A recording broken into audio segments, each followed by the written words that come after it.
What's a deep, dark rabbit hole to research when bored? Shipwrecks. Been absolutely obsessed with them the past few days. There's so much to discover and learn about, and so much corruption as well as just interesting circumstances that these huge machines go down in. And adding to that, technical diving accidents.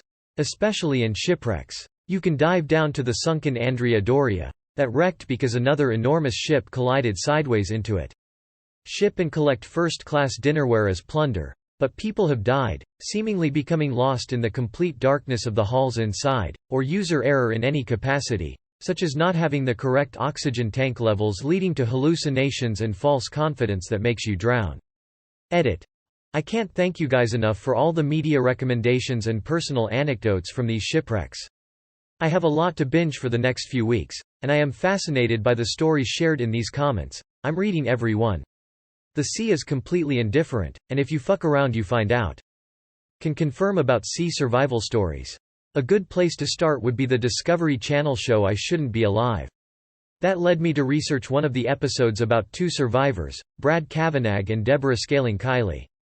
It started out with maybe 5 survivors, and one of them had septicemia from an open wound on her leg, and the water at the bottom of the lifeboat was filthy.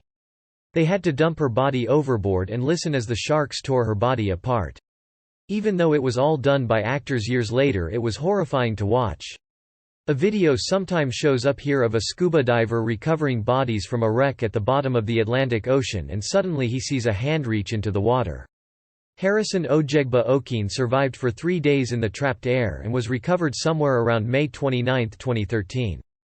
Money laundering and how laundered money flows around the world. Most info is public from governor agencies like the CIA and State Department.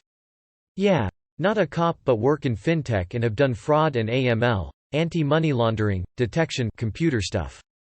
It's pretty depressing. It was eye-opening when I was younger, realizing how money laundering looks a lot like most tax evasion schemes. From a computer detection standpoint, they're almost the same thing when all you can view is, say, financial transactions and records. How many prominent banks, politicians, and authorities will alert on models built using the information in 1. How little cops and the government fund investigations and detection of such activities. Usually our models were just so some institution could check a box, and the unspoken truth was that the execs at large financial institutions didn't really put a lot of time or effort into our work, even when it was good. There's a reason the drug cartels operate with impunity, and the George Carlin bit was 100% right when he said the way to really fix a lot of ills in the world is to start forcing international bankers to see jail time when they knowingly operate with unsavory people. From Trump and the Clintons, this ill is bipartisan, on down to maybe some of your local bankers where you live. A lot of them probably deserve jail time when you start considering their financial statements in the light of how the world would probably look if we were all honest, law-abiding citizens. The saved section of your Reddit user profile.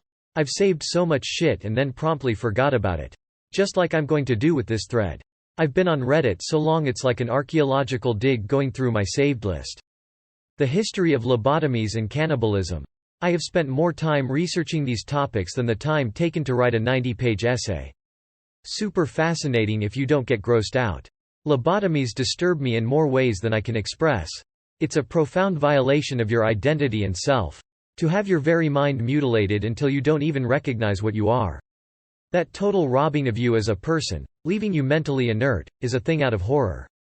Feral children. I had to stop reading these accounts because it made me too sad seeing over and over that the rescuers almost always killed the kids' animal families, and the children pretty much never had any quality of life after. The domino effect that led up to World War I and then later World War II. It's interesting to learn about, but it's just a clusterfuck of easily preventable situations.